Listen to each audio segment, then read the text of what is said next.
Illinois, 1812.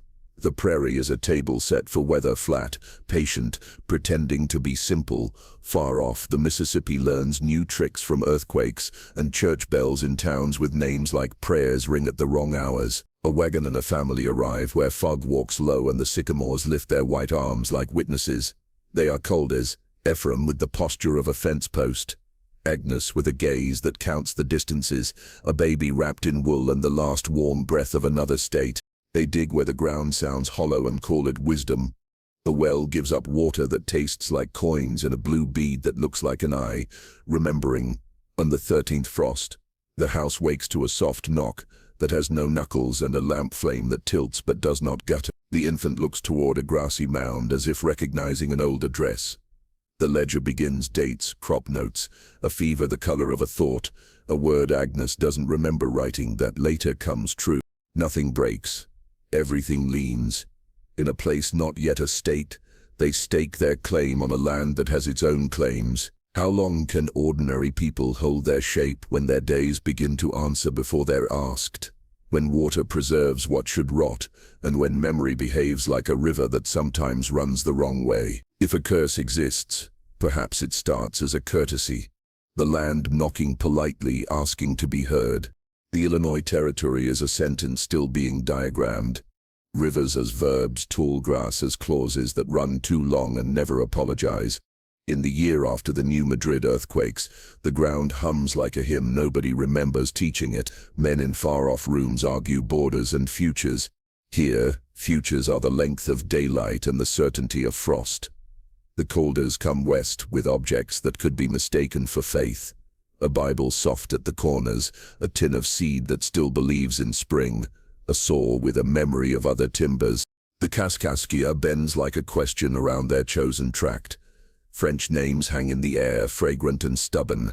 Kaskaskia, Prairie de Rocher, Cahokia, whispered in stories that begin with I heard. Kickapoo paths cross the meadow like quiet decisions, as if the land itself once wrote in cursive and no longer needs to. Put the house where the wind will be an honest neighbor, Ephraim says, squinting at the sky as if it were an opinionated man. His hands are the color of wood smoke, mapped with the small white lies of healed cuts. Agnes just listens. She can hear the future inside silence, the chair scrape, the cough, the way a door will remember the hand that opened it too hard. They raise the cabin squared and careful. The adze bites and sings, curls of wood collect like sleeping mice on the packed earth floor. Ruth, swaddled and skeptical, stares at the flicker of a candle stub, as if it were trying to tell her something in a language of light. The roof drips slow and honest through the thaw, a reminder that nothing seals perfectly in a world where weather has opinions. They sight the well by ear. Here, Agnes says, tapping the ground with the handle of the shovel. Hear how it answers. It has a hollowness that feels less empty than prepared. The first bucket comes up black, cold, and bright on the tongue, tasting of iron and old promises. Ephraim swallows and nods. Luck, he says. Agnes feels the word brush past her like a stray cat that may or may not return. Night lays itself over the cabin in careful folds. The war to the east is distant thunder, too far to justify fear, too close to ignore. What matters here is the arithmetic of small things, wood stacked by height and wetness. A child's breath counted for hesitations, a sky read by color and crow. Beale arrives out of fog like an afterthought with a horse that chooses its footing. His French is worn down to a polish. Toussaint Beale, he says, hat to chest. River makes gentleman when it's low and beggars when it's high. We'll try for gentleman weather, Ephraim answers, smiling with more intention than humor. Beale's gaze slides to the small mound beyond the fence, a soft insistence under the grass. Old ground, he says, as if ordering a simple meal. If I were you, I'd let it finish what it was doing. What was it doing? Agnes asks. Beale shrugs. Remembering. That night, Agnes dreams of rooms with doors that open onto the same field, no matter the direction. She wakes to Ruth's small cough, 3 in a row, a ritual in the making. The candle flame leans briefly as if considering leaving and then decides to stay. Somewhere in the yard, a single knock sounds polite, assured, like a neighbor trying not to startle anyone. Log settling. Ephraim whispers, more to the dark than to his wife. Maybe, Agnes says, and the word is a small house she does not enter. In the morning the fog is low enough to touch. The sycamores lift their white arms like witnesses who have sworn not to embellish. Agnes begins a ledger because time is slippery here. The pages are ruled. The ink pour. The pen nib a little blunt. She writes, Sunday wind south. Ruth fever slight. Bread rose too quickly. Water bitter but clean. She pauses, then adds in a margin hand. Smaller and slanted. Dreamed of a door that wouldn't choose. In Kaskaskia, a clerk counts barrels and refuses to be impressed by river politics. In a revival tent, a preacher with eyes like winter apple seeds tells the saved and the almost saved that the earth shakes when sin accumulates. Even the river knows to repent, he says, and a woman laughs too loudly and then covers her mouth. None of this reaches the Calders intact. What arrives are scraps. A rumor of a barn that burned without smoke. A story of blue beads traded for salt and something unnamed. Ephraim finds one such bead in turned soil near the mound. Blue as a vein under thin skin. He rinses it in the well, the water flashes it back. An eye seeing itself. For luck, he says, tying it to Ruth's wrapping. Agnes feels the air rearrange around the gesture, as if making room for a guest that prefers to arrive early. Do you ever think, she asks later, while slicing bread with a knife that will outlive them both, that starting over is just another way to be watched? By who? Ephraim says. Then a beat softer. By what? The prairie is a blank page with muscle. It offers, yes, but it also edits. The ledger sits on the table, closed. It looks like a small door. Agnes imagines it opening toward her, or away. She can't tell which would be safer. What is truth? She writes in the corner of a page, embarrassed by the scale of the question in such a small house. Is it what we live or what we can't help but repeat? Ruth coos at the bead, as if in answer, which is to say, not at all. Evenings stretch. The river tells its long story in a voice that grows no hoarser. Coyotes yip out on the flats, and the sound lifts the hair on Agnes's arms. Ephraim oils the saw with the care of a man who knows steel rusts as quickly as hope. Beale's horse leaves tracks that fill with thin ice, then with sky. Beginnings are bargains. They are also debts, with undisclosed interest. The Calders believe in work and prayer, those twin disciplines that make days add up and keep nights from growing teeth. Yet even as they tally their labor, the cords of wood, the jars of lard, the hours of sleep, they feel the tally watching back, like a ledger that already knows what will be asked of it. Do some things exist only because we believe in them? Agnes whispers, not certain whether she's speaking of curses or blessings or the thin book under her hand. The well does not reply, but when she steps outside, the air moves. Not wind, not breath. Something like a pause, a courtesy, perhaps the kind that comes before a knock.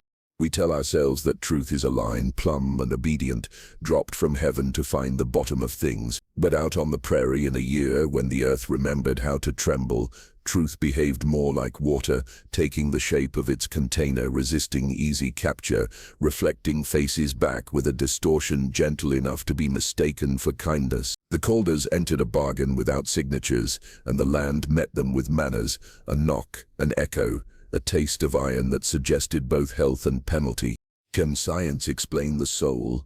Dr. Elian would have said the soul is not his patient. He treats the heart and the nerve and the mind when it misfires in patterns he can name. Reverend Briggs would have said the soul explains us and our explanations are only attempts to love its refusals. Between them, a family tied a blue bead to a child and wrote in a ledger that sometimes answered before it was addressed. Maybe some things exist because we believe in them. Or maybe belief is simply the shape our fear takes when it wants to be useful. The well knocked whether anyone listened. The river ran its sentence whether anyone could read. If there is a lesson in beginnings, it is not that we control what follows, but that we will be asked to remember, faithfully or not, how we entered the room. So we keep the ledger. We stack wood by size and season. We taste the water and admit what it tastes like. We say the names of the old trails even if our tongues are clumsy, and when the air pauses just before the knock, we decide what kind of people we are. Those who open, those who bar, and those who wait, hand on the latch, wondering which choice the ground has already made for us. Fog hangs low along the fence line. Sycamores lift pale arms, the bark breathes chalk into the evening. A plowshare hits something that is not root, not stone, a sound like a cup set too carefully on a table. Agnes carries a tin basin to the door. Steam climbs the way secrets do. In Ephraim's palm, 2 finds. A blue glass bead, winter vein bright. A thin crescent of bone, worn kind by hands long vanished. Agnes. It feels like we interrupted someone mid-prayer. Ephraim, trade, trinkets. French, or the ones before. We'll put the bone back.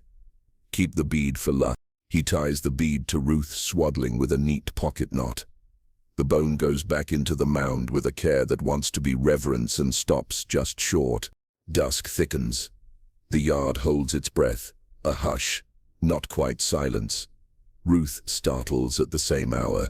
3 times, gaze fixed on the window as if the night were spelling her name. Beyond the glass, the mound is a patient shoulder against the sky. Agnes. Lo. What are you seeing, little heart? The well rope sways without wind.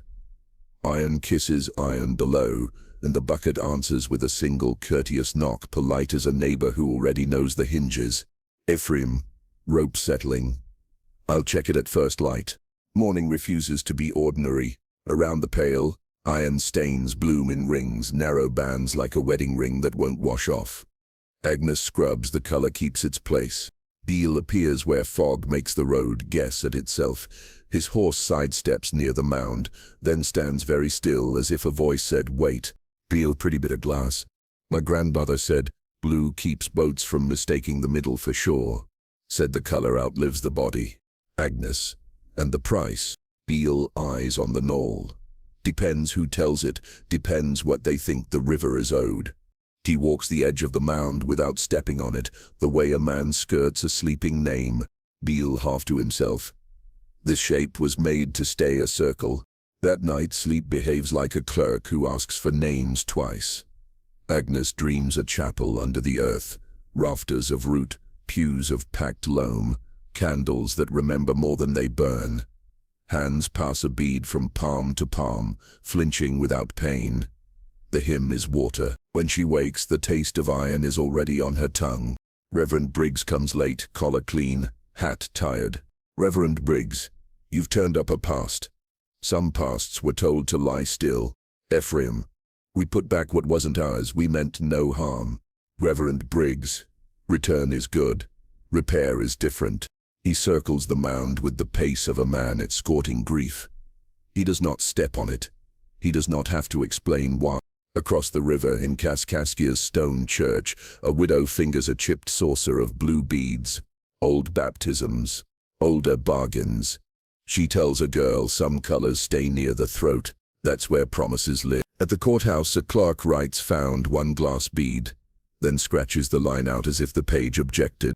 Back at the cabin, the rope hangs still. The hush does not. Ruth turns her face from the window like someone refusing a polite invitation. The bead warms, or seems to, against her skin. Ephraim, we could move the crib, away from the draft. Agnes, it isn't a draft. On the table, the ledger lies closed, a small door pretending to be a book. Agnes sets a basin by the threshold. The water holds the room upside down, rafters like ribs, the table a boat. Her face split by a hairline crack in the glaze. She looks away first. Agnes. Writing small in the margin. What is truth? Is it the thing we find or the story we make of it after? Wind thinks about speaking, then doesn't. A fox laughs once and swallows it. The sycamores keep their arms raised like witnesses who respect the oath even if they don't understand the case. Ephraim quiet. Do some things exist only because we believe in them? Agnes. Belief doesn't make a rope swing, but it makes a house listen.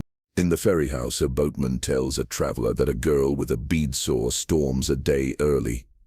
The traveler laughs, forgetting is a kind of education here. In a pantry lit by a dying taper, Agnes tightens the bead's knot, a ritual pretending to be practical. Reverend Briggs at the door before leaving. If it's a test, someone will grade. Agnes, in what language? He has no answer he trusts enough to speak. The well does not knock, which is its own kind of reply, or a preparation. Objects are stories that refuse to be only themselves. A bead is an eye. A bone is a syllable. A mound is a sentence you learn by walking its curve until the listening changes you. Call it discovery and your palms stay clean. Call it interruption and you wait courteously, anxiously for forgiveness to choose a voice. The ledger begins as an act of mercy toward chaos. Morning light, thin and undecided, slides across a rough-hewn table. Agnes draws columns because columns behave. Date, weather, seed, milk, fevers, the soft arithmetic of hens. Ink steadies what the world refuses to hold still. Outside, fog trails the fence like cloth snagged on nails. Inside, the fire learns its flame slowly like a child at letters. Agnes. Monday. Cloud low. Ruth slept, then didn't. Bread reluctant. She pauses. The quill hovers above the page, then settles, finishing the sentence with a small, practical flourish. The house answers with ordinary sound. Wood adjusting, kettle thinking about duty. A dog shaking off a thought. On a raw morning, before the stove consents to heat, she finds a word waiting where her hand has not been. South wind. The letters are hers. The decision is Ephraim, reading by a guttering tallow stub. You rose early. Agnes. I didn't. Not for this. At noon, leaves that haven't yet fallen turn their pale undersides toward a sky that has already decided. The air drifts in with a warm breath that shouldn't belong to this month. Agnes studies the page. The word stares back like a guest who knows the house too well. 2 days later, a single word comes again. Ember. It sits in the middle of a clean page like a coal that knows its work. That evening, a hayrick across the river catches quickly and burns clean to its idea. The men run, boot-sucking mud at their heels. Buckets pass. Water falls short on purpose. No one is hurt. What dies is exactly what is meant. Beal at the fence, coat wet to the elbows. Saw smoke before I smelled it. Sometimes fire is polite. Agnes quietly. And sometimes it is punctual. She doesn't show the pages at first. Privacy is a fence the poor can still afford. But secrets enlarge their rooms by being kept. At night, Ephraim reads in the wavering light and says nothing. Silence becomes a kind of pact. The words keep arriving like visitors who know which door to use and whether to wipe their feet. Agnes. Tuesday. Hen found still before sun. Knock at the well, one, then one. Ephraim. You're writing what happens. Agnes. It's writing me first. The ledger gathers more than weather. It collects a hum. Beneath the ink there is a pressure, as if a hand steadies a plate carried through a crowded room. Agnes tests it. She writes calm, and feels the air enter like a practiced breath. She writes quarrel, and hears a distant door forget how to close softly. At Kaskoskia's church, stone-cool beeswax sweet, Reverend Briggs preaches on the future as a garment the Lord fits in secret. Agnes listens to the violin of old wood expanding and contracting. She watches a widow fold her hands around a prayer like a bird she's promised not to keep. After, in the yard, the Reverend stands where frost has learned to survive sunlight. Reverend Briggs. You write as if tomorrow is taking dictation. Agnes. If I don't, I can't tell if I'm being followed or led. Reverend Briggs. If it is a gift, it may not be yours. Agnes. If it is a test, I'm already graded. Dr. Olin visits on a day that smells like iron and wheat. He does not sit, he prefers to stand when a room asks for confession. Dr. Olin. Sleep? Agnes visits, leaves parcels, takes other. Dr. Olin glancing at the ledger, then away. The mind rehearses, it practices safety. Call it anticipation, call it care. Ephraim. Can science ever explain the soul, Doctor? Dr. Olin gentle. I mend what the soul lives in. He leaves laudanum and a caution against over-meaning. The house is polite to both. That night Agnes prays aloud, not for answers but for better questions. The prayer lands as lightly as a leaf in a well, no sound, no ripple, and yet the room changes taste. The candle stops wavering. The dog sleeps without turning. She writes forgive and watches the flame lift. Attentive as a student. In the ledger's margin, small as if ashamed of itself, a half-sentence appears at dawn. Do not. It stops there, a cliff without offense. She waits all day for the rest. It does not come. She does nothing different, and yet the day arranges itself as if her restraint were part of the plan.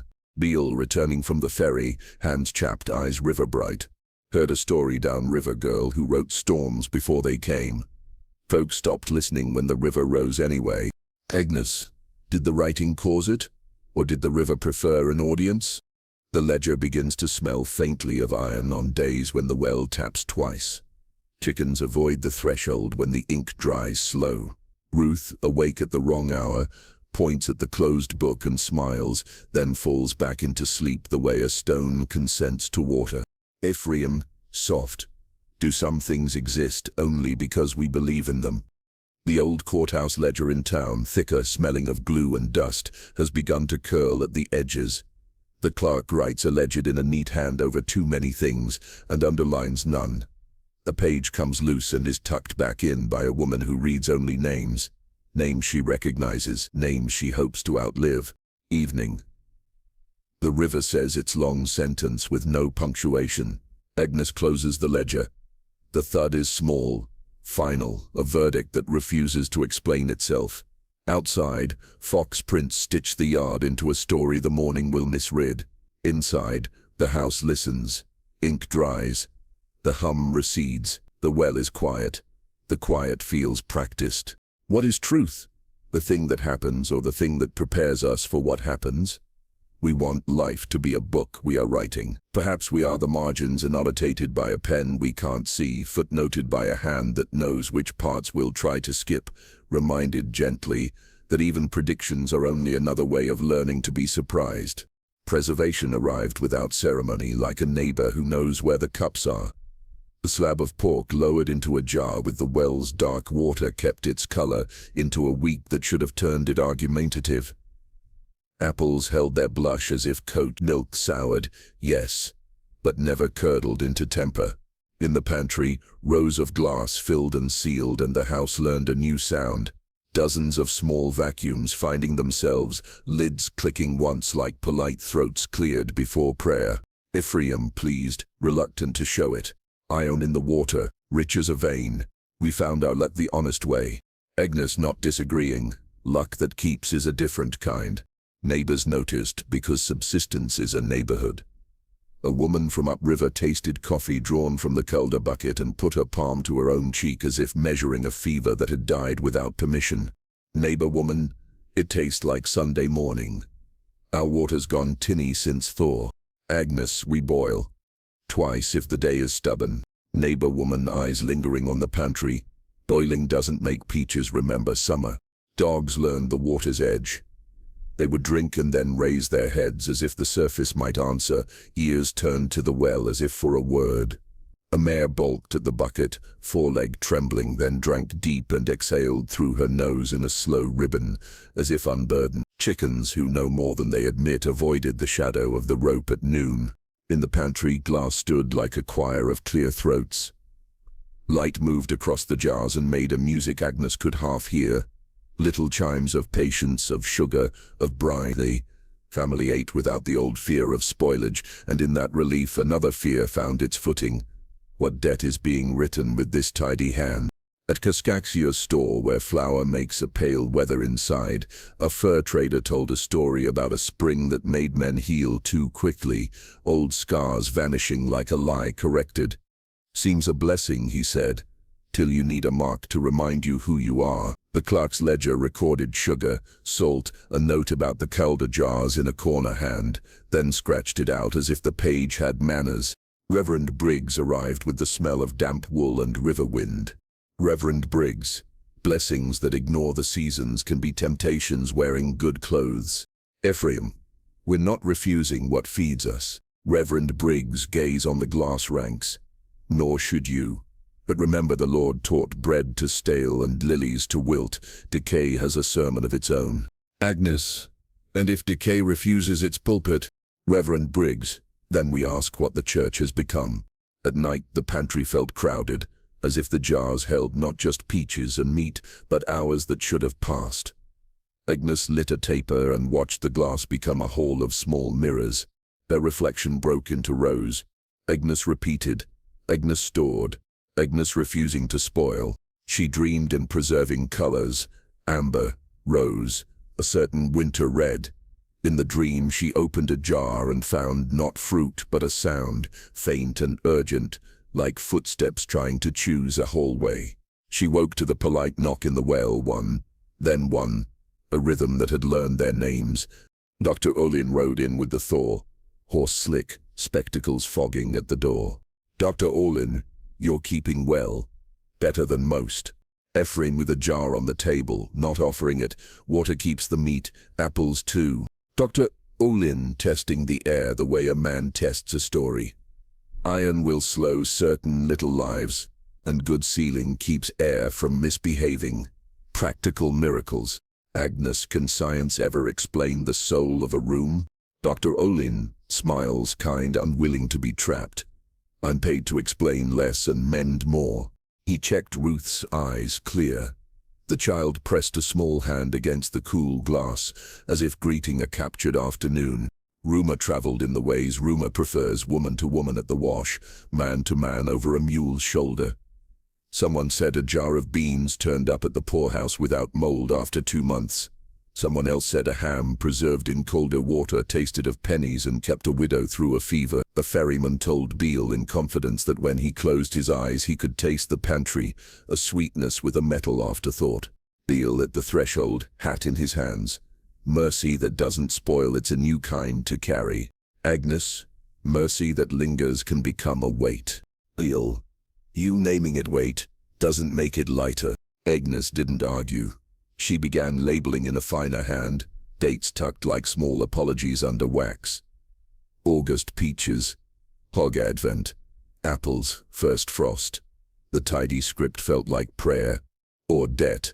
She couldn't tell. The ledger thickened with entries that sounded like recipes for defiance. Pork kept. Milk sweet, long after good sense. Beans, no bloom. She added a line once and covered it with her palm before the ink dried. What are we keeping that should be leaving? Decay is a teacher we rarely thank. It tells us when to let go, when to make room, when the lesson is finished. Without it, what goes unlearned? What grief never ripens into gratitude? If time refuses to do its usual work on what we touch, where does that work go? And what part of us fattens on what should have left? That question pressed into the house like weather. At supper, Ephraim paused before cutting the pork, pink as a memory behaves when kept too long. Ephraim, knife poised. Truth is, I don't know if I'm grateful or worried. Agnes, you're both. We both are. Ruth reached for a slice and laughed, the sound clean, undeserved, necessary. The well was quiet. The jars glowed. Outside, fog stitched the yard into smaller rooms. Inside, time sat down at the table as if invited and did not eat. In the candle's small cathedral of light, Agnes placed her hand on the ledger and waited for the hum. It arrived faint, familiar, a hand steadying a plate in a crowded room. She wrote a single word, enough. The ink darkened. The pantry did not answer. The meat kept. The apples kept. And the house learned how heavy relief can be when it doesn't know when to stop. Word travels the way rivers do, carrying silt, gathering fish, polishing stones into versions of themselves. By the ferry, where fog braids itself with the smell of rope and old sweat, men trade distances like cards. Someone says the Calder well keeps meat past reason. Someone else says a child there sleeps under a blue bead that watches both ways. At Kaskaskia's French storefronts, rooms white with flour that never quite dries, their names pass across counters like coins. A Creole widow with wrists thin as wire holds a shallow box of trinkets brought up river decades ago. Beads the same salt blue, thimbles scarred by use, a copper cross darkened by thumb and breath. Creole widow, we wore them when the river was misbehaving. Not to ask, to be seen. Storekeep, brushing damp from his ledger. Seen by who? Creole widow. By what has a longer memory than we do. Outside the store, a boy stands on a barrel and whistles like a red-winged blackbird, attracting nothing but his own echo. He shouts to a friend that the Calders keep jars that don't sour. The friend shouts back that his mother says it's pride to keep what time wants. In a revival tent stretched tight as a drum, a preacher stomps cadence into sawdust. The air smells of sap and sweat, belief turned to weather. Blessings come, he cries with instruction, not indulgent. From the back a woman mutters into her shawl. Blessings don't explain themselves. On the road, an old Kickapoo trader with a face like carved faith steps down from his pony and regards the Calder mound with courtesy. Trader, circles should be left in their intention. Ephraim, hat in hand. We put back what we found. Trader, replacement is not returned. He says it without accusation, the way the river says no to a bank without raising its voice. Conflicting adjectives bloom like weeds in sidewalk cracks. Blessing, warning, trick, providence. The story learns to fit the mouth that tells it. Agnes walks through rooms where talk snuffs itself at the edge of her skirt, then reignites behind her in lower tones. It isn't cruelty, it's choreography, a community deciding how to keep its footing. Agnes to Ruth, smoothing the child's hair. Listen to what they don't say. Ruth watches adults like trees, watch weather, leaves turn precisely at the right hour. She learns the weight of names without understanding their currency. She touches the blue bead and hums to it as if it were a small animal that prefers music to food. At the ferry, a man curses the river for changing its mind in fog. The ferryman shrugs. Ferryman, it never changed. It remembers a path you don't. Beale tells the story as if he's trying on coats. The well knocks. 1, 2, like a gentleman. The jars keep peaches blush enough to make a bishop swear. The compass man lost north for a breath. In each telling, the Calder's house takes on a little more weight, like a barn being raised by hands you can't see. In the church, Reverend Briggs folds his hat, unfolds his doubts, and addresses the kind of room that wants an answer it can afford. Reverend Briggs, communities keep themselves with narratives. Stories cost less than fences and hold longer than nails. But mind the roles they offer. Innocents, witnesses, skeptics, saints. Wear one, and you'll find it hard to change your clothes. Agnes, and if the story needs a villain, Reverend Briggs, a private wince.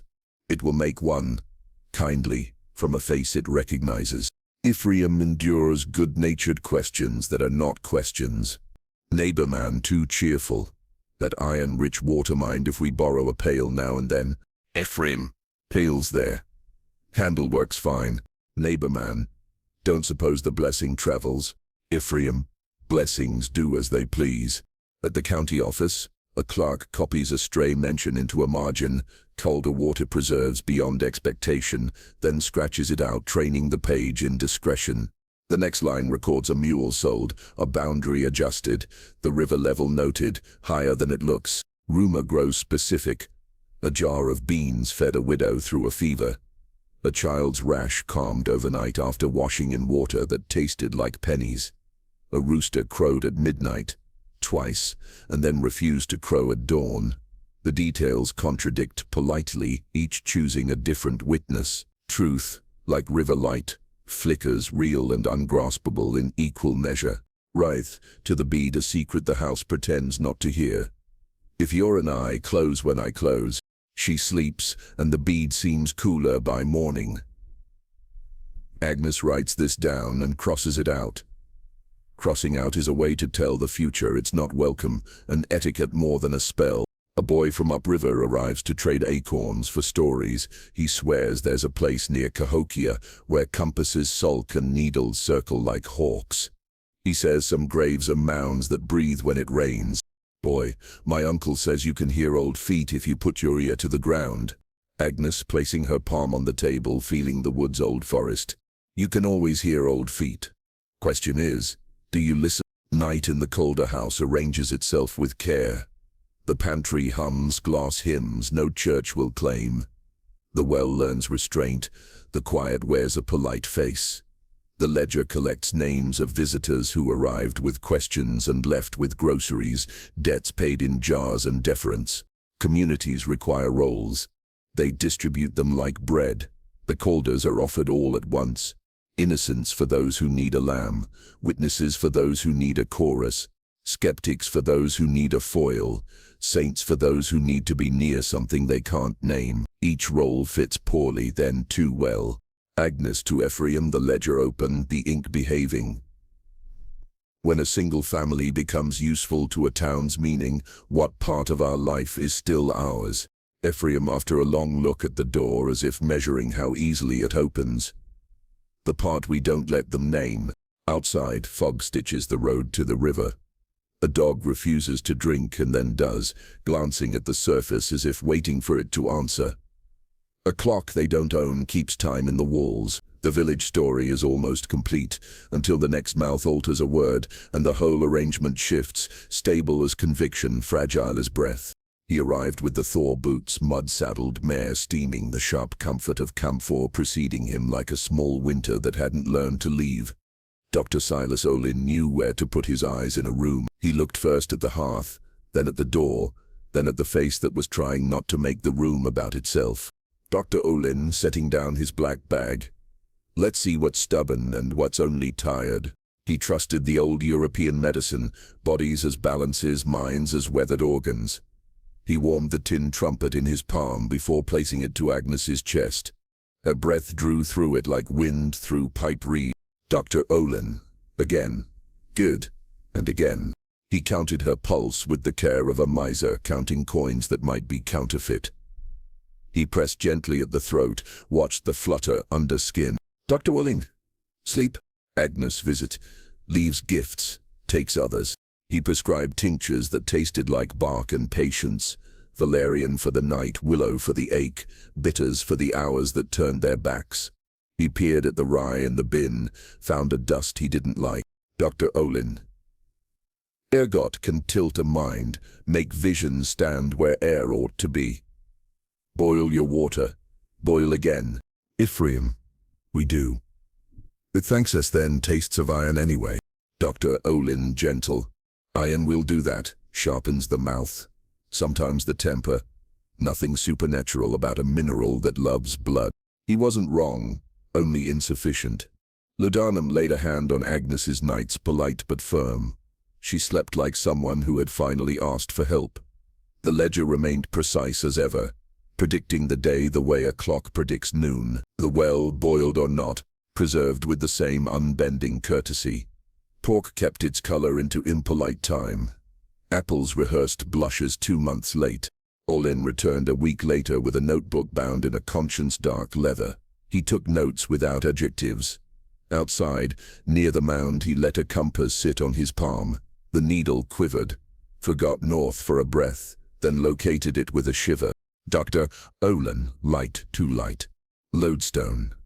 A seam underfoot. Lightning can teach soil to be impolite. Instruments have tempers like men. He steadied himself in talk, because that's what language is for when the ground fails. Manners. He did not mock, and he did not kneel. He left Vile's advice, a letter for Reverend Briggs recommending charity as a non-pharmacologic intervention. Dr. Olin.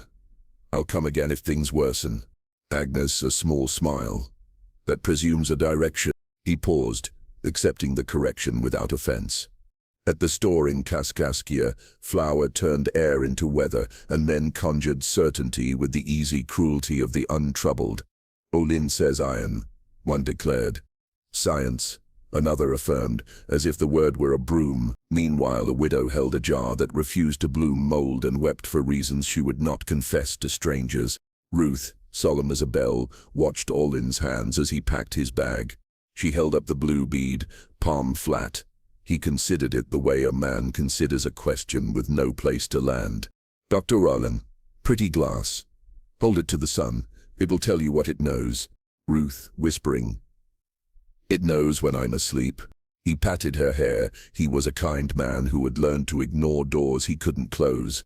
At home that night, Agnes lay with laudanums tied, pulling at her ribs, and dreamed in the clean grammar of instruments, a compass that drew circles until the world agreed to be one, a scale that weighed breath, a clock that apologized each time it ticked. She woke to the well's single courtesy knock. The air tasted of iron and scald. Ephraim, explanations are shelters. Agnes, and storms come in through the joints. In the church, Reverend Briggs folded Olin's letter and put it in his breast pocket as if it might warm him. Reverend Briggs, knowledge is a good lamp, but it smokes if you trim it wrong. Agnes. What happens when the room gets smaller with the light? Reverend Briggs, after a beat. Then we stand closer to one another. The ledger kept arriving. South wind returned as a phrase before it was a weather. Ember reappeared on a day empty of clouds and filled by evening with orange. Agnes watched her own hand as if it belonged to a careful stranger. She tested silence as a kind of treatment and found it palliative but not curative. A boy at the ferry told Olin that compasses misbehaved near Cahokia mounds too, that needles circled like hawks when the rain was thinking. Olin nodded, made a note. Local lodestone anomalies. Check. He did not write mystery. Doctors reserve such words for rooms they leave quickly. Ephraim on the step, watching river fog think itself thicker. When an answer makes the room feel smaller, is that clarity? Or a cage? Agnes, a well-lit cage is still a cage. But we can see each other's hands on the bars. Dr. Olin riding away past the mound without looking. The mare flicked an ear, then forgot. He promised to return if things worsened. The promise hung in the air with the practicality of a nail left half-driven. Useful, irritating, honest about its limits. Reason arrived as a map. The map was good, measured, neat, true in the places it knew. It simply failed to show the road the Calders were on. And if a family walks a path that refuses cartography, what guides them? Faith, fear, or the small, stubborn courtesy of a knock in the dark reminding them they are not alone? Reverend Josiah Briggs arrived with damp soles and a Bible so worn it looked slept in. He carried scripture the way some men carry a lantern, light and weight in equal parts. The stories had reached him, half-whispered and sharpened by repetition. Water that refused to rot, a ledger that ran ahead of its reader, a well that knocked with better manners than most men. At midnight, he led a vigil in the Calder yard.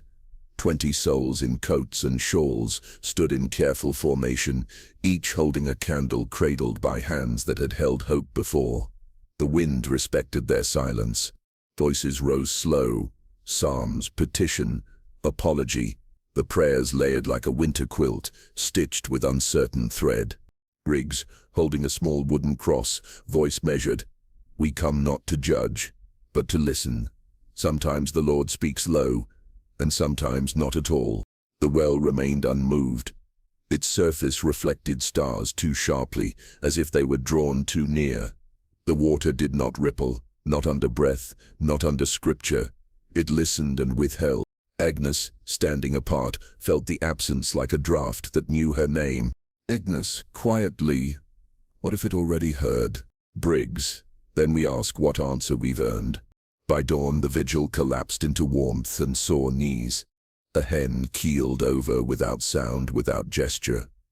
No blood, no convulsion, just stillness. It did not rise. The neighbors, still polite, leaned a little harder on their suspicions. Briggs took the pulpit the following Sunday and titled his sermon, Against the Water.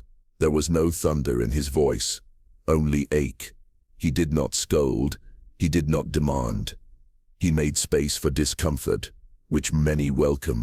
Briggs, a blessing out of proportion, is still a question.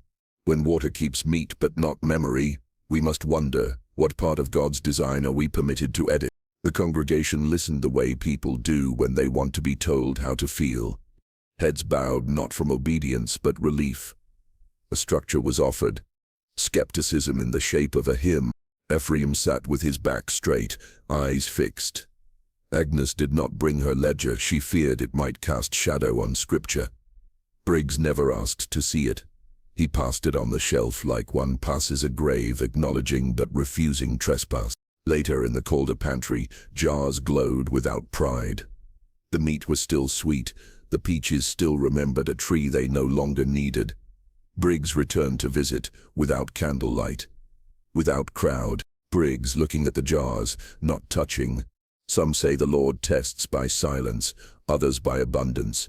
Either way, we respond. Ephraim, and if our response is just trying to keep supper on the table? Briggs, then perhaps even that is liturgy. He knelt beside Ruth, who watched him without blinking, the blue bead resting on her chest, like a punctuation mark in the wrong sentence. Briggs, smiling gently. Does she sleep easy? Agnes, easier when the ledger says so. Briggs, and when it doesn't? Agnes, she waits. That night, Briggs stood again at the edge of the well.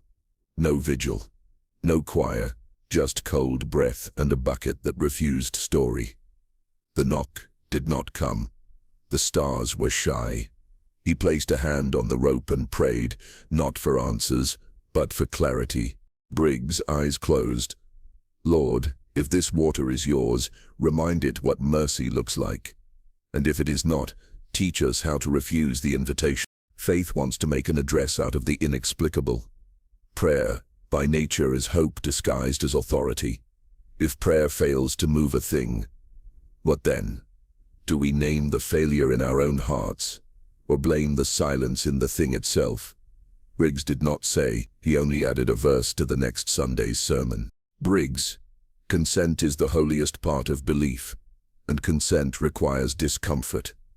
What then are we consenting to when we kneel? He left the Calders with psalms copied by hand and a taper that burned too slowly. The well remained polite. The ledger did not answer, the hen did not rise, and suspicion continued to lean just slightly on the fence that divided explanation from grace. Caleb Vance arrives with the posture of a compass, straight, sure, ticking inward toward precision. He speaks in the arithmetic of section lines, townships, and ranges. The public land survey system is his religion, and he wears its rules like scripture. Chain links coil at his hip, his compass gleams a polished twin to belief, both quiet and directional. Caleb, we'll square your track neatly. Land deserves to be known. Ephraim, and if it prefers mystery. Caleb, smiling politely. Mysteries not listed in the ledger. He paces the meadow, sets his tripod. The mound stands nearby, soft-spoken in its shape. When Caleb releases the compass, the needle twitches. It hesitates, then forgets north entirely. Caleb, after a beat, ironstone beneath, perhaps, or magnetism from lightning strike. The ground can be moody. Agnes watches from the porch. The needle shivers once more, then steadies as if embarrassed. Caleb makes a neat note in a small black book, deviation observed, possible geological interference. The handwriting is gentle, forgiving. The language tries to convince itself. He walks 70 yards away, tries again. The compass behaves, suddenly obedient. The chain falls in clean lengths, no distortion. Lines are drawn. Math regains composure. Caleb, to Ephraim, your lines will hold if your people do. Most land holds better when humans stay straight. Ephraim, people bend, often where the land does. Caleb does not answer, but on his map, he draws a small unlabeled ellipse where the mound resides. Not a dot, not a name, just an omission that refuses anonymity. It is the shape of a secret with decent manners. Agnes feels it, a tug just behind the ribs, like a private compass stammering. She presses a hand flat against the ledger's cover. It's cool. It doesn't move. Neither does the certainty she usually wears. Something inside her points away.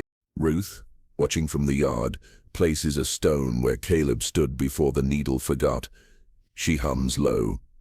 Not music, just tone, and the dog perks up, unsure whether it's a call.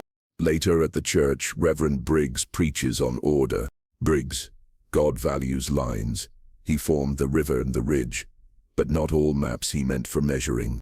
A boy from downriver says compasses spin madly near Cahokia, as if searching for names that were forgotten by choice.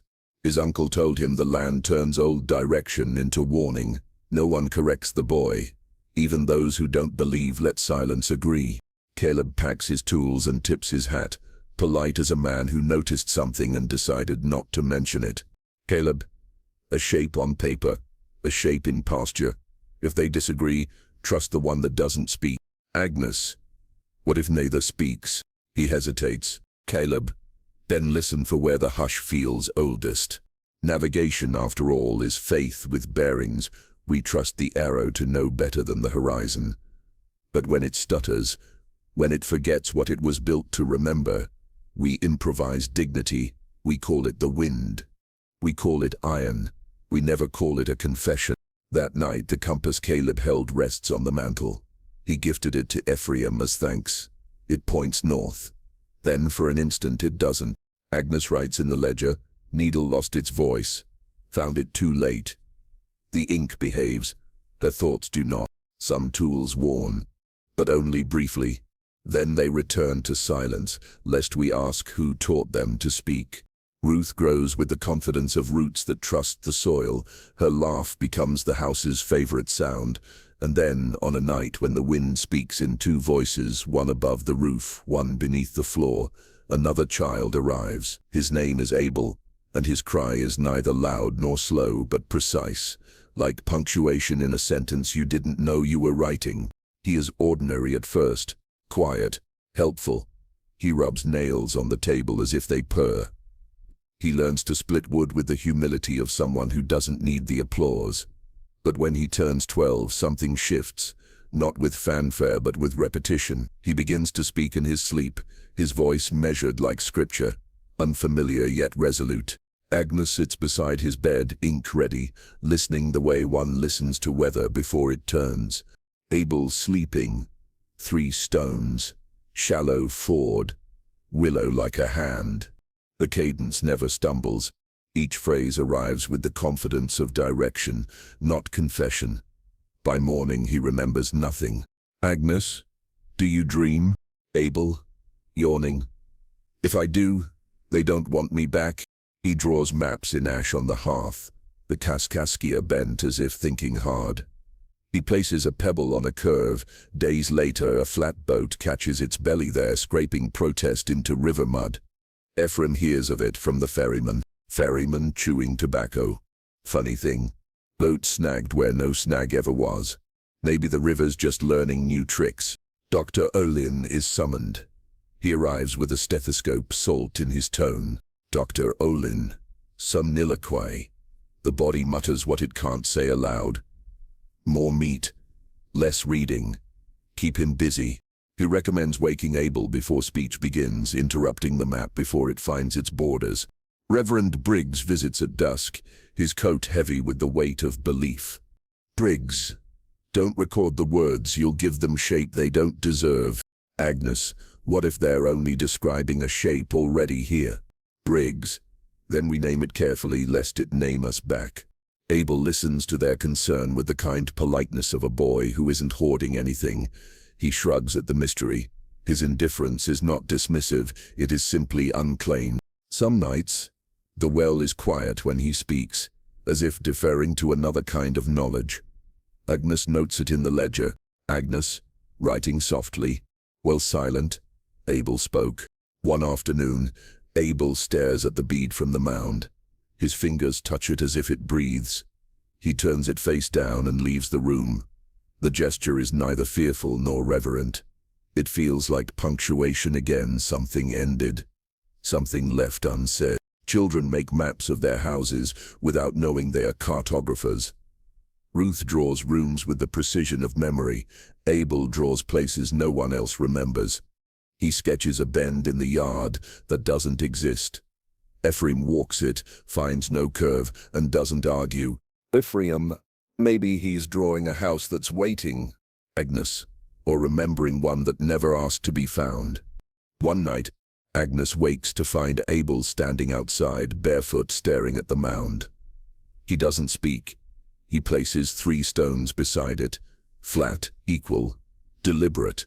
By morning, the stones are still there and the wind is single-voiced again. Reverend Briggs returns. Briggs, if the child's voice is guided, we must ask by what? Ephraim, and if it isn't guided, just echoing. Briggs, after a pause. Then the echo has decided we're worth repeating. The church pews murmur about it. Some call it prophecy. Others call it too much rye and not enough quiet. The truth behaves like a guest invited, but not introduced. Abel never answers questions directly. He draws. His fingers carry geography no one taught him. One sketch shows a door inside their home that no one recognizes. When Ruth tries to open it, the wall remains unmoved. Ruth, I don't think it's for us. Abel, without looking, maybe it's not for now.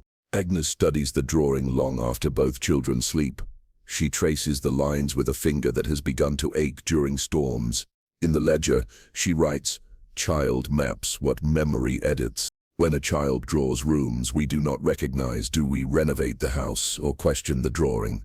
And if the map leads beyond the walls, whose courage is being asked for, and will we answer before the ink dries? The well knocks once that night. Just once. Abel doesn't stir. Ruth rolls over, clutching the bead. Agnes closes the ledger. Some directions are written not to be followed, but remembered. The county office smells of ink and damp wool. The kind of place where truth goes to be tidied, but not necessarily believed. The clerk, whose penmanship behaves better than most people, sits behind a desk layered with affidavits that strain under the weight of certainty. This is where stories arrive to be filed, flattened and judged for their manners. Trapper, leaning forward, eyes rimmed with wind. I saw it. Blue fire. Skimmed the Calder windowsill. Didn't scorch, didn't smoke, just went. Clerk, you're sure it was fire? Trapper, I'm sure it wasn't nothing. Farm wife firm brisk. The boy's rash was angry Tuesday. By Wednesday gone. After bathing with their water, her sister tight-lipped. That same water soured me. My tongue felt split. My dreams moved without permission. Ferrymen whispering as if the fog could overhear. On misty mornings their yard hums like a church with no preacher. You can feel the sermon but not the words. Clerk, pen poised. Can you repeat what you heard? Ferryman, I can only repeat the fear. Ephraim testifies plainly. Nothing unnatural has occurred. He speaks like someone building a fence. His tone lacks decoration and therefore invites interpretation. Clerk scribbling. Statement reads as denial or defiance. Note, Agnes offers little. Her silence pulls weight. It echoes louder than testimony. Clerk nodding to himself. Silence. Submitted without objection. The ledger of record fills with phrases that want to behave. Alleged sighting. Reported effect. Noted variation. Each entry tries to corral the extraordinary without stepping in it.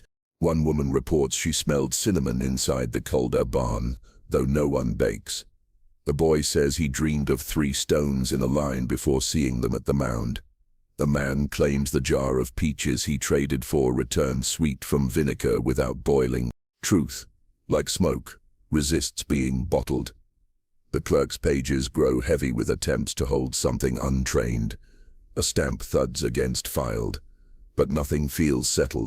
Agnes, to Ephraim, late at night, they want agreement. It gives the story bones. Ephraim, bones don't move. Stories do. In church, Briggs speaks softly about conflicting testimonies. He compares them to gospel variations. Some verses share rhythm, others are. Briggs, truth does not require harmony. It survives in contradiction. Saints were disagreed with before they were believed. Dr. Olin reviews the declarations with a furrowed brow. He highlights mentions of iron magnetism and perception, but leaves out the word miracle. Olin, closing the file. If the body accepts a story, it may stop asking if it's real. Outside the courthouse, children gather stones and stack them like questions. Ruth watches. Abel rearranges them by direction, not size. Nobody tells them what they're supposed to be building. Later, Agnes finds a scrap of testimony in the fireplace ash. Burned enough to be dismissed. Preserved enough to be read. It says, I heard the well speak, not in words but in decision. She places it in the ledger with no comment. We want testimony to align because alignment feels like safety. One story, one truth. But perhaps contradiction is not error, but navigation, different mouths locating the same horizon by different stars. When the story refuses to harmonize, it may not be lying. It may be trying to sing a song that requires more than one voice. And if the choir grows, yet no one knows the melody, perhaps the music isn't meant for ears, but for something deeper, a listening that isn't sound, a knowing that doesn't ask permission. Theories arrived like the weather, too many, changing, each claiming to know what the wind meant. One neighbor brought the medical ergot poisoning from the rye, explaining the fever dreams and strange speech. Iron in the water for the blood-quick temp. Shared suggestibility, they said. A community stress turning coincidence into pattern. Dr. Olin, sleeves rolled and cautious, nodded at these. Dr. Olin, the body can be convinced of much, especially when the season is hard. Another neighbor said it was judgment. The mound was disturbed, circles broken that had once held prayers. The well gave too freely, and blessings that arrive without price often demand one later. Reverend Briggs called it a test of humility, dressed up as luck. Briggs, it may not be punishment, just a challenge meant for someone stronger than us. Perhaps the gift missed its mark.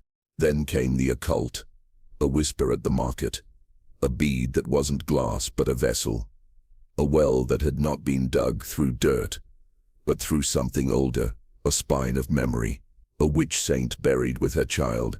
Some said the circle wasn't broken, it had just been mispronounced. A French trader, white-bearded and river-bent, leaned on his cane and told Ruth the ground beneath the mound remembers a name never written in English. That sometimes a relic doesn't protect you, it holds you in place. Ruth.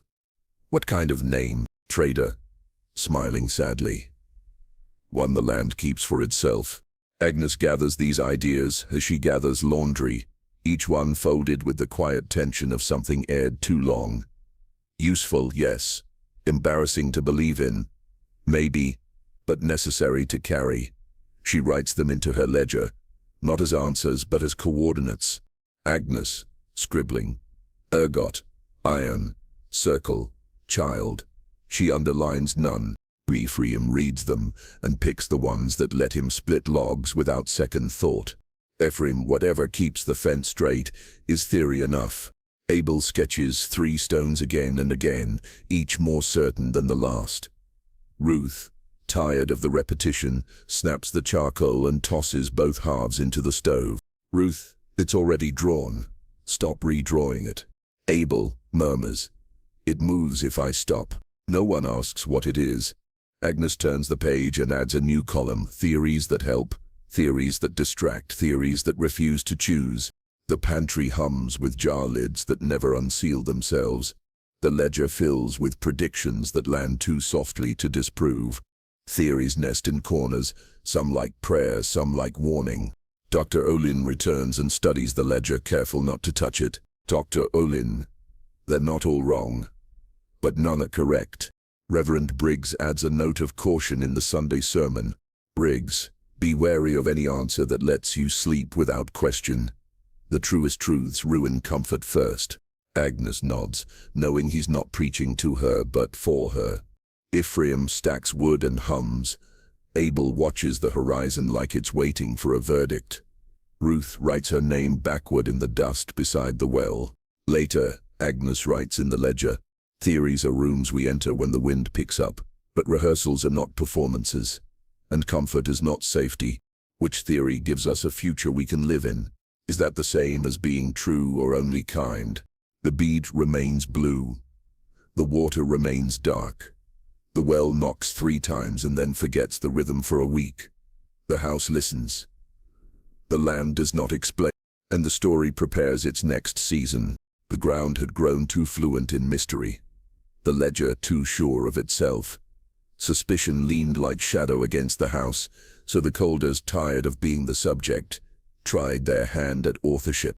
Ephraim dug with purpose, no reverence. The old well, the polite mouth that had given too much, was filled with stone and timber. a mercy dressed in labor. The rope coiled one last time and was lowered, not for water but burial. A new well appeared 13 strides east, where the soil had never spoken in iron. Shallower, plain, its water tasted honest. Its bucket had no memory. Ephraim looked into it and saw nothing but sky. Agnes walked the mound early, alone. The grass was damp with fog that didn't rise. She carried the blue bead, wrapped in linen and something softer than regret. At the center she stooped and pressed it into the earth. The bead went quietly. She whispered something, words that didn't quite land in her ears, shaped more by breath than intention. Agnes, for stillness, or for sleep. The circle of stones was reset, each placed with the practiced sincerity of someone apologizing for a trespass they don't fully understand. Ruth helped, placing one stone where no hand could reach. Abel did not speak, but dug where he was told.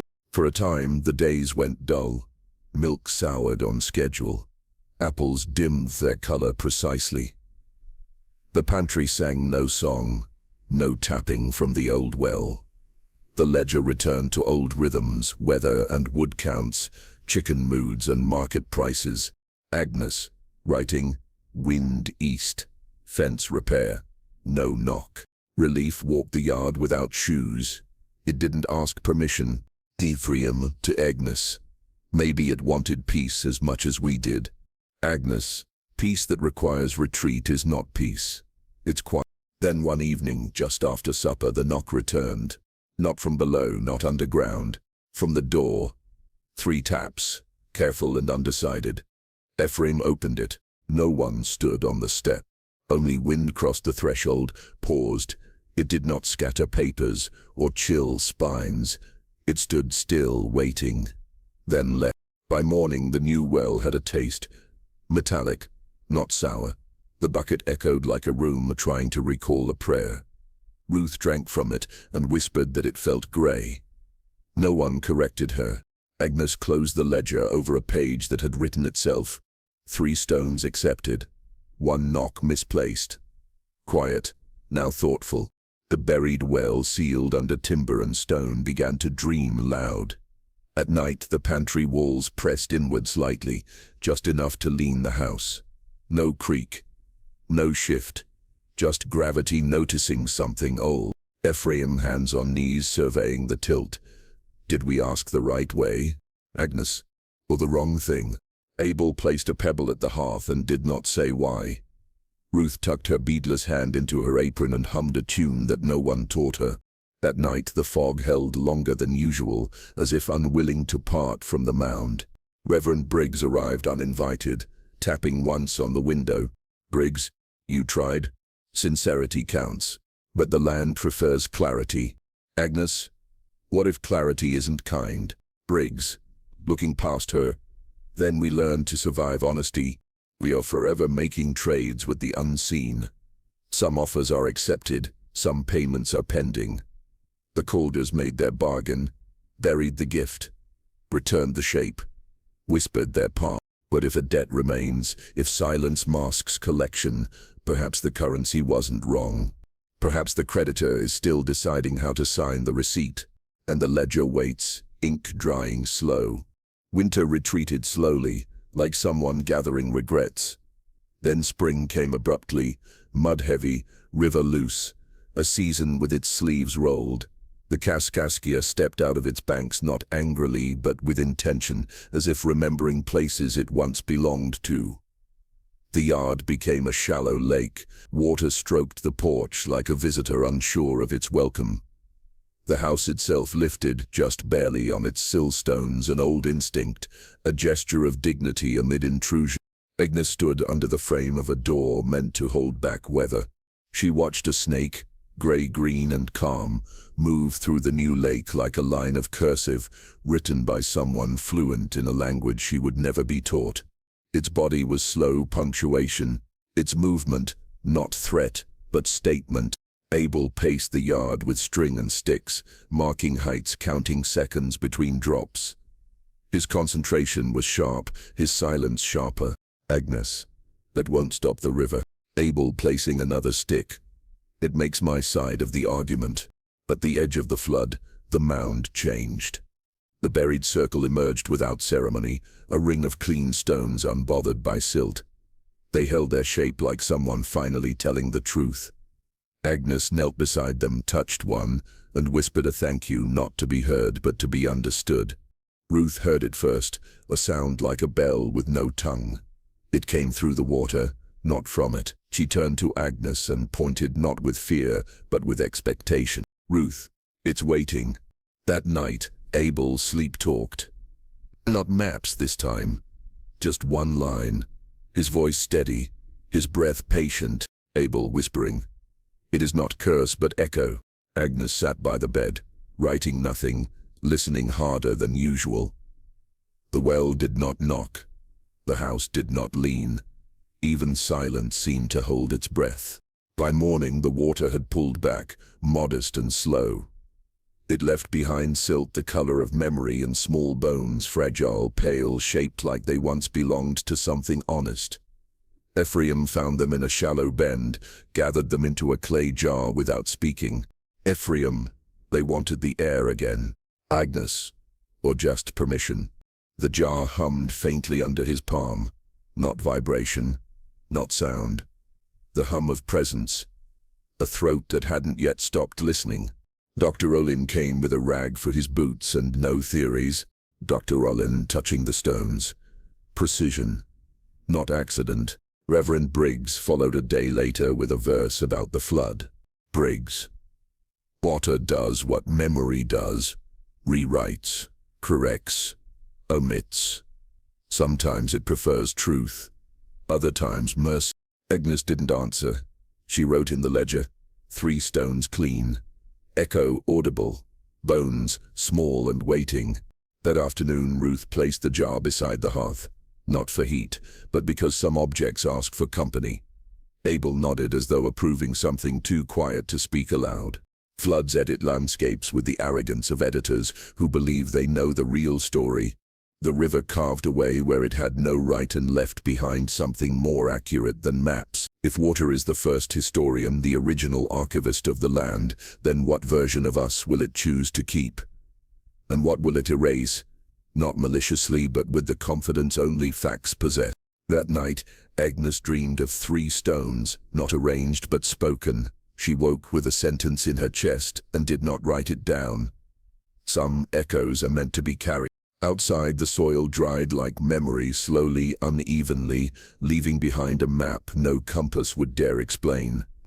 The jar remained silent, the well withheld, and the house stood leveled again, as if giving the flood a chance to remember it properly this time. Statehood arrives in 1818. Kaskaskia wears the title of capital briefly, with the shrug of a town accustomed to hand-me-downs.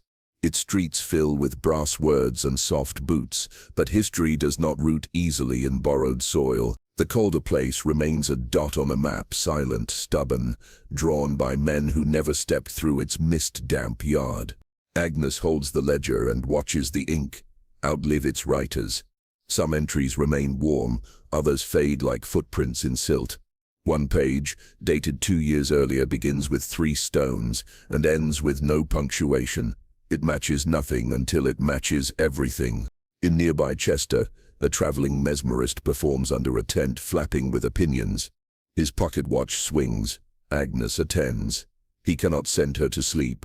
She remains upright as he droops, slipping into a half-swoon. From somewhere behind his breath he says, 3 stones, shallow ford, willow like a hand. The crowd shifts. Some laugh. A woman crosses herself.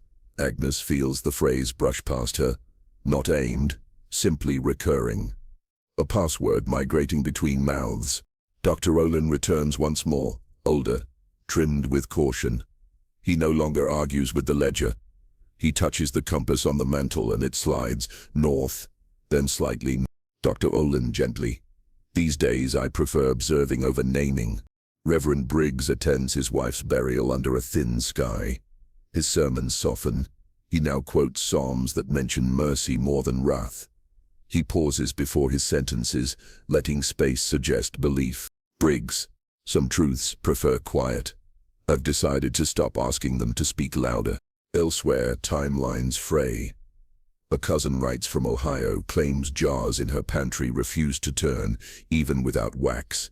She wonders if they're Calder jars, as if the name were a species. A letter from St. Louis reaches Agnes through folded hands and unfamiliar paper. It mentions compass flares near Cahokia's mounds, needles flitting like birds sensing a storm. The handwriting is precise, concerned, unsigned.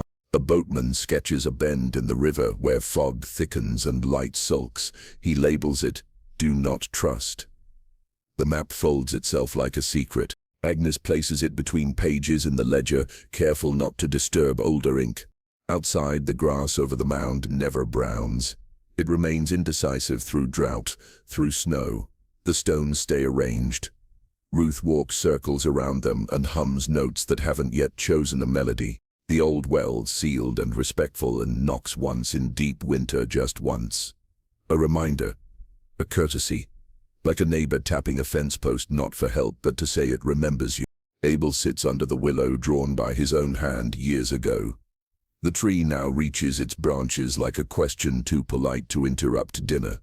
Ruth joins him. Ruth, you think the shape matters? Abel, I think it invites. Not everyone sees it. Ruth, so who does? Abel shrugging. Maybe just enough. Agnes writes less now, but slower. In the ledger she inscribes, some maps don't close. They remain open, not errors but doorways. At night the pantry glows faintly, not from candles but from contents unwilling to dim. The compass remains turned slightly, as if north had become a suggestion. Ephraim reviews boundaries on parchment. One corner creases where the mound should be, left blank, as if refusal had formed. Ephraim, doesn't matter. We know where we are. Agnes, knowing isn't always naming. Not all maps close their lines. Some remain open shapes, invitations rather than borders. Places to revisit, not to settle. When a pattern refuses to be contained by a single life, when it skips through drawings, jars, dreams, mouths, perhaps it's not a curse. Perhaps it is a kind of history. A history that outlasts its scribes, and still waits unfinished for someone who understands that cartography was never meant to be conclusive, only persistent, only listening. Time, that sly editor, presses the Calder name into softer shapes by the 1880s. Ruth becomes part of a family that favors forgetfulness, springs that run clear, but carry no memory. She smiles politely when someone asks about the mound, but her children grow up without the stories. Abel's notebook finds dust before reverence. Its pages contain the same 3 stones drawn again and again until repetition becomes ritual. The willow bends in his sketches as it did in his mind, like a hand waving hello or goodbye. It's unclear which. His lines are prayers disguised as landscapes. Agnes, ever exacting, dies as she lived, precisely. The ledger rests on her chest, like a finished task. Warm then cooling, a loaf no longer rising. No one opens it for years. Perhaps they fear it is still warm. Ephraim outlasts the facts, his name carried forward not by memory but by myth. He becomes a sentence told too often, the subject blurred, the verb changing from built to warned to walked away. Those who could not bear him hold on to his words instead. The old place, now almost invisible, still defies the compass. Travelers speak of its hesitation, as though metal could recall tension. Children dare each other with sugar-tinged bravery to drink from the new well, hoping to hear a single knock beneath snow, a sound as faint as conscience. In a museum 1 county over, a blue bead sits behind glass, unlabeled. It catches light, reflects the face of whomever looks in. It offers no story, no instruction. It returns only gaze. The ledger reappears. Iron-scented pages, quiet but not neutral. A single line underlined twice, not curse but echo. Endings like these resist the final fold. They return in softened forms, familiar sounds, quiet insistence, not to repeat, but to remind. Truth here wears different clothes depending on who asks. A confession for one, a kindness misread by another, perhaps even a caution without a target. And if history is a well, then maybe we've mistaken the depth for the truth. Lowering the bucket again and again, We find water, but what we sip might be reflection. Maybe we've been drinking ourselves into belief. Some endings are not declarations, but invitations. Not doors slammed, but curtains shifted slightly open. The map remains ajar. The echo continues, not as a voice, but as permission to listen again, to return again, to begin again.